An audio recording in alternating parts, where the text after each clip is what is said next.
girdle refers to a set of structures that forms a circle and allows movement of other structures around itself.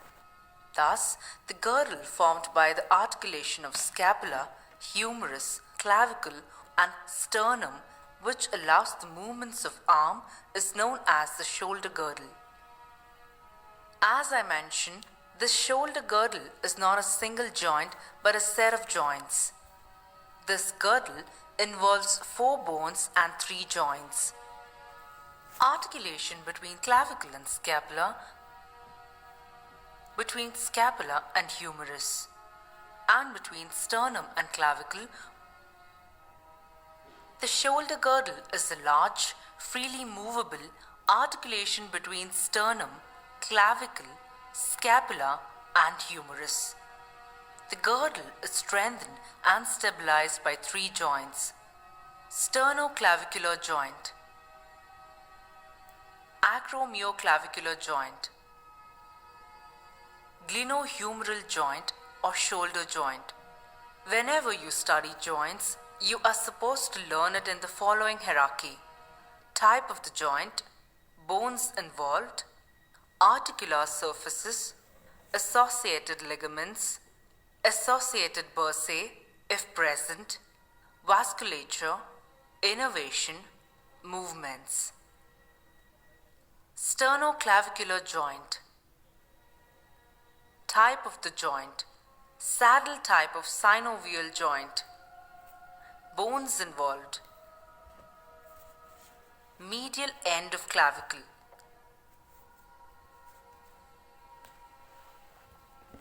the clavicular notch of the manubrium sterni, upper surface of the first costal cartilage.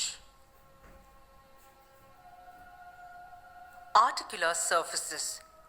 The articular surface of the clavicle is covered with fibrocartilage. The surface is convex from above downwards and slightly concave from front to back. The sternal surface is smaller than the clavicular surface. It has a reciprocal convexity and concavity. Because of the concavo-convex shape of the articular surfaces, the joint can be classified as the saddle type of synovial joint.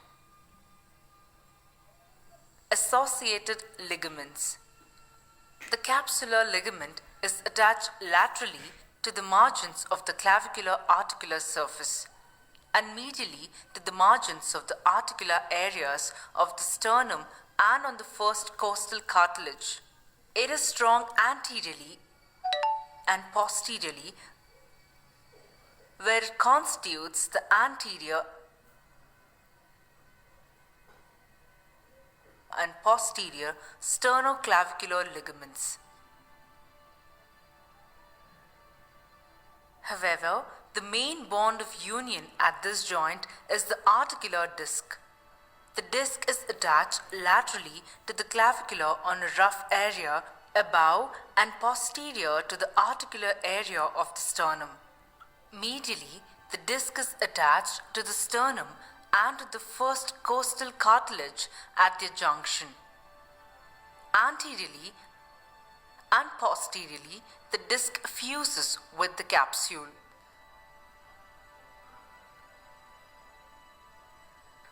The interclavicular ligament passes between the sternal ends of the right and left clavicles, some of its fibers being attached to the upper border of the manubrium sterni.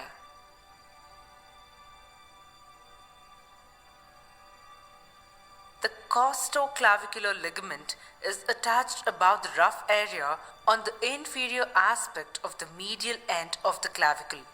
Inferiorly, it is attached to the first costal cartilage and to the first rib. It consists of an anterior and posterior laminae. Vasculature.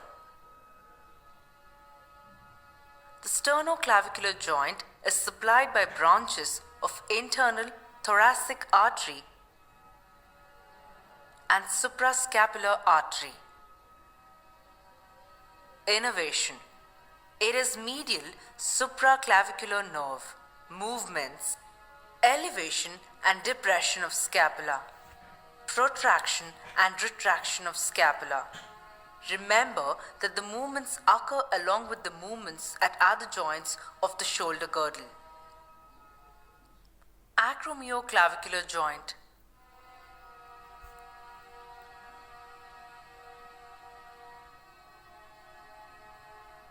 The auricular surface over the medial border of the acromion forms a plane joint with the lateral end of the clavicle. The auricular surfaces are largely fibrocartilaginous and the joint cavity is divided by the presence of incomplete articular disc. Type of joint. Plain synovial joint.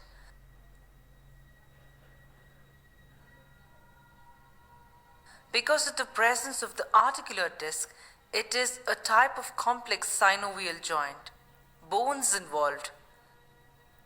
Lateral end of the clavicle. Facet on the medial end of acromion process of scapula. Articular surfaces. Oval facet on the medial surface of the acromion and facet on the acromial end of the clavicle. Associated ligaments. Acromioclavicular joint is surrounded by the joint capsule which attaches to the margins of the articulating surfaces. The fibrous capsule is strengthened superiorly by acromioclavicular ligament.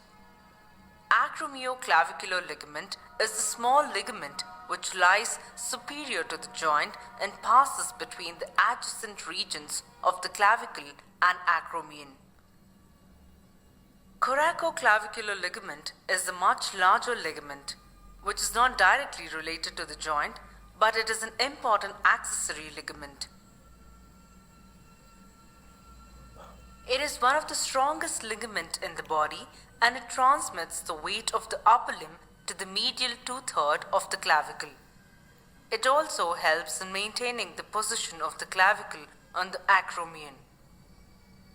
It has two parts, conoid and trapezoid. Conoid part is attached to the conoid tubercle of clavicle superiorly and to the root of coracoid process of scapula inferiorly. Trapezoid part extends from the trapezoid line of clavicle to the upper surface of coracoid process of scapula. Vasculature. Supplied by branches of suprascapular and thoracoacromial artery. Innervation. Supplied by branches of lateral supraclavicular nerve. Movements. Elevation and depression of scapula. Protraction and retraction of scapula. Glenohumeral joint. It is commonly known as shoulder joint. It is one of the most mobile joints in the body which allows movement in all axes. Type of joint. Shoulder joint is an example for synovial joint of ball and socket variety. Since it allows movement in all axes, it is an example for multi-axial synovial joint. Bones involved. Humerus, scapula. Articular surfaces. The large hemispherical head of the humerus articulates with the shallower glenoid cavity of the scapula. The glenoid cavity is slightly deepened by the presence of glenoid labrum.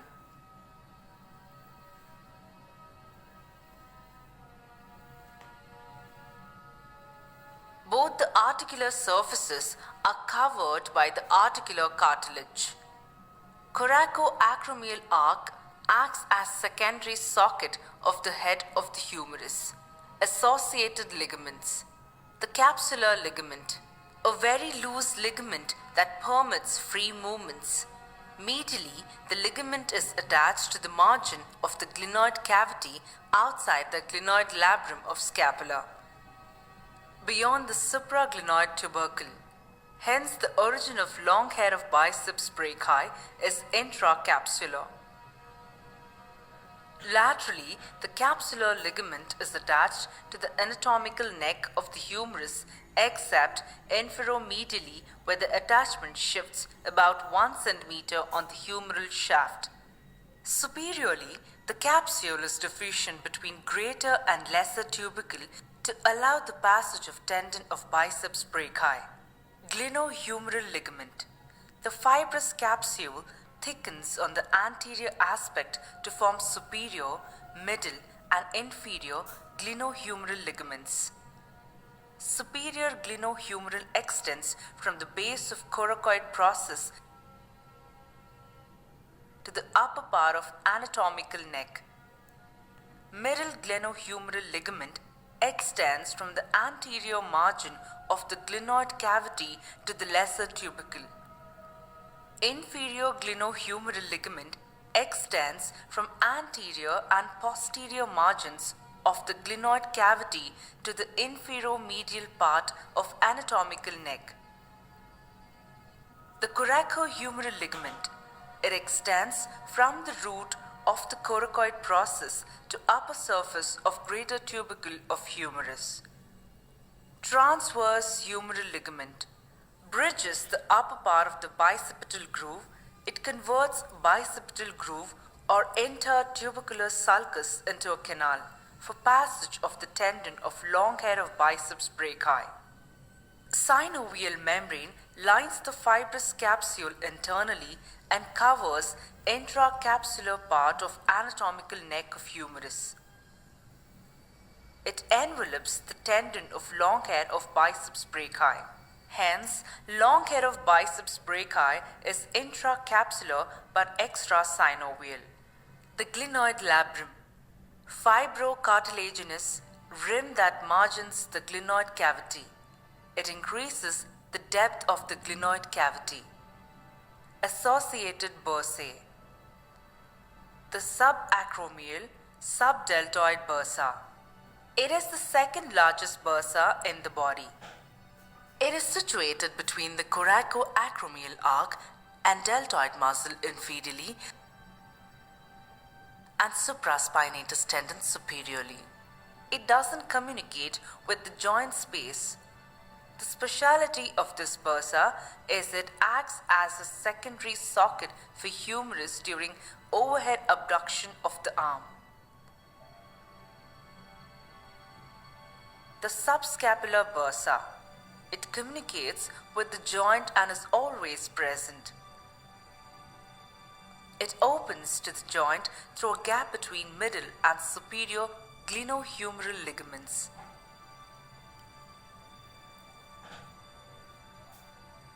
The infraspinatus bursa is present occasionally. Supraacromial bursa is present above the acromion. Subcoracoid bursa is present below the coracoid process.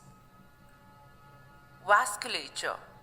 Shoulder joint is supplied by anterior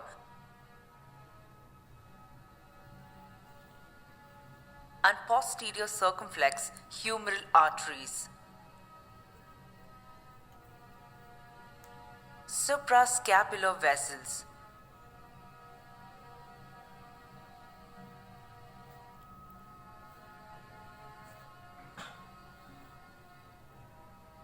Infrascapular vessels. Innervation. Shoulder joint is supplied by axillary nerve, musculocutaneous nerve,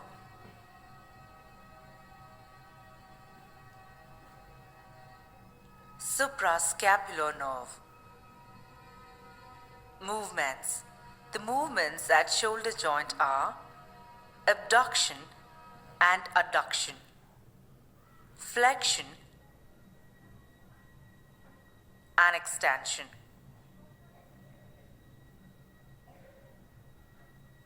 Rotation and circumduction. muscles producing movements. Flexion is produced by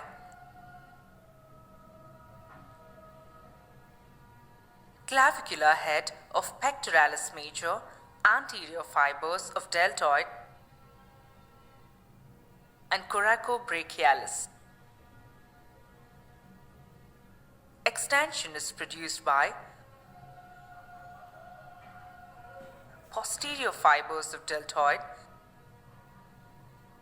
teres major and latissimus dorsi. Abduction is produced by supraspinatus from 0 to 15 degree, deltoid from 15 to 90 degree.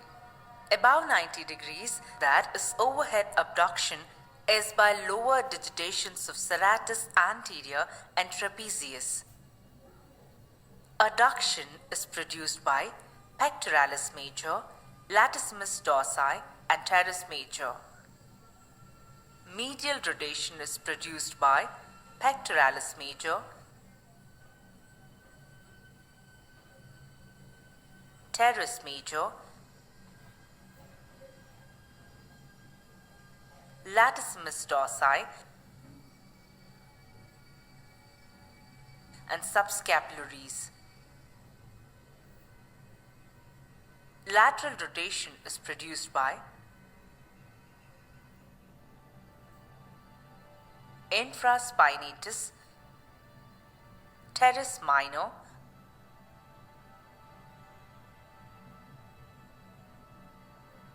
and posterior fibers of deltoid. Stability of shoulder joint is maintained by following two factors. Rotator cuff.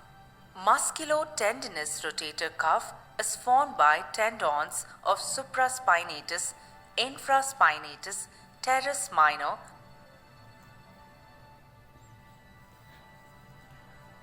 and subscapularies. Coracoacromial arc. It forms secondary socket for the joint. It is composed of tip of the acromion, coracoacromial ligament, and the lateral surface of coracoid process. The subacromial bursa intervenes between the arc and the tendon of supraspinatus. It prevents the upward dislocation of shoulder joint during abduction. Movements of shoulder girdle. No motion occurs at the shoulder joint without the accompanying movement of the rest of the shoulder girdle. Elevation and depression. Lateral or anterior movement, protraction. Medial or posterior movement, retraction. During movement, the acromion is kept away from the chest wall by the clavicle, which acts as a strut. The lateral end of the clavicle travels in an arc around the sternoclavicular joint, which acts as a pivot. The medial border of the scapula is held against the chest and travels in the arc of the chest wall. A movement such as elevation of the arm is highly complicated and requires precise integration. The deltoid and supraspinatus begin abduction. Then the scapula commences to rotate. The inferior angle of the scapula travels laterally by serratus anterior and trapezius. The lateral angle proceeds superiorly and medially by trapezius. The clavicle also moves.